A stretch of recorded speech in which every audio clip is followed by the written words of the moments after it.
اعوذ باللہ من الشیطان الرجیم بسم اللہ الرحمن الرحیم۔ السلام علیکم۔ آج میں سورہ المومنون پیش کروں گا۔ یہ 18ویں سپارے میں ہے اور مکی صورت ہے اور اس کی 118 آیات ہیں اور 6 رکوع ہیں۔ تو جیسا کہ میں عرض کرتا ہوں کہ نماز ہمارے لیے ایسے ہی ضروری ہے جیسے ہر انسان کو سانس لینا ضروری ہے۔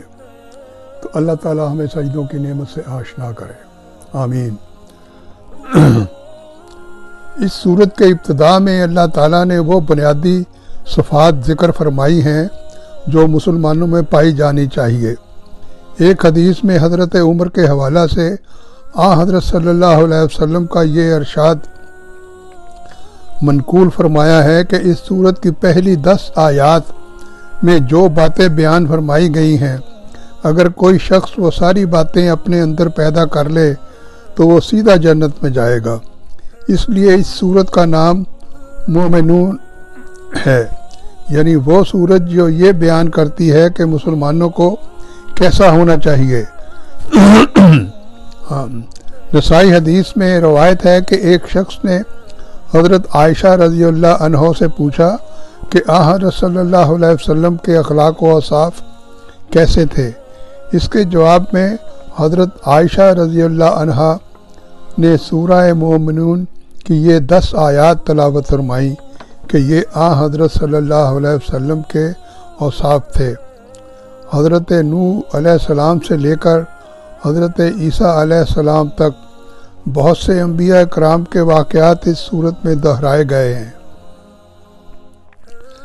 مرنے کے بعد اللہ تعالیٰ انسانوں کو دوبارہ زندہ کر کے ان کی نیکیوں اور برائیوں کا حساب لیں گے اور ہر انسان کو اپنے عقیدے اور عمل کے اعتبار سے جزا و سزا کا سامنا کرنا پڑے گا۔ تو سورہ مومنون کے آغاز میں اللہ تعالیٰ نے مومنوں کے اس گروہ کا ذکر کیا ہے جو جنت کے سب سے بلند مقام فردوس کے وارث بننے والے ہیں۔ اللہ تعالیٰ فرماتے ہیں وہ مومن کامیاب ہوئے جنہوں نے اپنی نمازوں میں اللہ کے خوف اور حیثیت کو اختیار کیا، جنہوں نے لغویات سے اجتناب کیا، جو زکوٰۃ کو صحیح طریقہ سے ادا کرتے ہیں، جو امانتوں اور وعدوں کی پاسداری کرتے ہیں، جو اپنی نمازوں کی حفاظت کرتے ہیں اور اپنی پاک دامنی کا تحفظ کرتے ہیں، سوائے اپنی بیویوں اور لونڈیوں کے۔ جو صاحب ایمان ایسا کرے گا وہ فردوس کا وارث بن جائے گا۔ تو دل کو پاک تو نگاہوں کو باوضو رکھنا، یہ بات ضروری ہے ہر مسلمان کے لیے کہ اپنے دل کو پاک رکھے اور اپنی نگاہوں کو صاف رکھے، اس میں بری چیزیں نہ دیکھیں ان سے۔ تو اس صورت میں اللہ تعالیٰ نے جناب نوح علیہ السلام اور ان کے بعد آنے والے نبیوں کی محنت کا بھی ذکر کیا ہے کہ انہوں نے اللہ تعالیٰ کی توحید کے پھیلاؤ کے لیے ہر طرح کے طعنوں کو سہ لیا، مگر اللہ تعالیٰ کی توحید کی دعوت کو چھوڑنا گوارا نہیں کیا۔ اس صورت میں اللہ تعالیٰ نے نبی کریم کی دعوت کا ذکر کیا کہ رسول صلی اللہ علیہ وسلم صراط مستقیم کی طرف بلانے والے ہیں، اور اللہ تعالیٰ نے یہ بتایا کہ جو لوگ آخرت کے دن پر ایمان رکھتے ہیں وہ سیدھے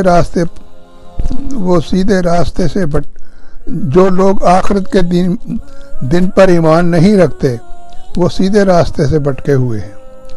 اس صورت میں اللہ تعالیٰ نے یہ بھی بتایا کہ بعض لوگوں کا یہ گمان ہے کہ ہم نے ان کو بغیر وجہ کے پیدا کر دیا اور انہوں نے ہمارے پاس پلٹ کر نہیں آنا، حالانکہ یہ ایک حقیقت ہے کہ انسانوں کو مرنے کے بعد دوبارہ زندہ کیا جائے گا اور اللہ تعالیٰ کی بارگاہ میں دوبارہ پیش ہوں گے اور ان کو اپنے کیے کا جواب دینا ہوگا۔ اس صورت کے آخر میں جا کر اللہ تبارک تعالیٰ ارشاد فرماتے ہیں کہ جو کوئی بھی غیر اللہ کو پکارتا ہے اس کے پاس ایسے کرنے کی کوئی دلیل نہیں، اس کا حساب پروردگار کے پاس ہے، اس نے کبھی کافروں کو کامیاب نہیں کیا۔ اللہ تعالیٰ نے نبی صلی اللہ علیہ وسلم کو اس اس امر کی تلقین بھی کی ہے، وہ دعا مانگیں کہ اے میرے پروردگار مجھ کو بخش دے، مجھ پر رحمت فرما اور تو بہترین رحم کرنے والا ہے، آمین۔ تو یہ میں آج اس کو یہی ختم کرتا ہوں، اس صورت کو، تو یہ میں تفسیر صورت کا ترجمہ تو علیحدہ پروگرام ہے، لیکن یہ میں تعارفی طور پر یہ پیش کیا کرتا ہوں تاکہ جب آپ وہ صورت سنیں تو آپ کے ذہن میں یہ ساری باتیں ہوں۔ تو جیسا کہ میں عرض کرتا ہوں کہ اپنے بچوں کو عربی زبان سکھائیں، اور جو ماں باپ اپنے بچوں کو قرآن پاک کی تعلیم دلوائیں گے، قیامت کے دن جنت میں ان کے معلم اور ماں باپ کو سونے کا تاج پہنایا جائے گا۔ یعنی کہ قرآن پاک کا پڑھنا بھی بہت ثواب ہے، اور اس کے لیے بھی یہ ضروری ہے کہ آپ عربی زبان سیکھیں تاکہ آپ کو پتہ چلے کہ آپ کیا پڑھ رہے ہیں، اور اس کے مطابق آپ جو ہے اپنی زندگی کو ڈھالیں۔ عربی زبان سیکھنے سے کے بہت فائدے ہیں، آپ اپنے بچوں کو عربی زبان ضرور سکھائیں۔ اللہ تعالیٰ آپ کا حامی و ناصر ہو۔ اس کو سنا کریں اور آگے شیئر کیا کریں تاکہ آپ کو بھی اس کا اجر ملے، اور جو آگے اس کو سنے اس کو بھی اس کا اجر ملے، اور اس اجر میں آپ کا بھی حصہ ہو۔ اللہ تعالیٰ آپ کا حامی و ناصر ہو۔ اللہ حافظ۔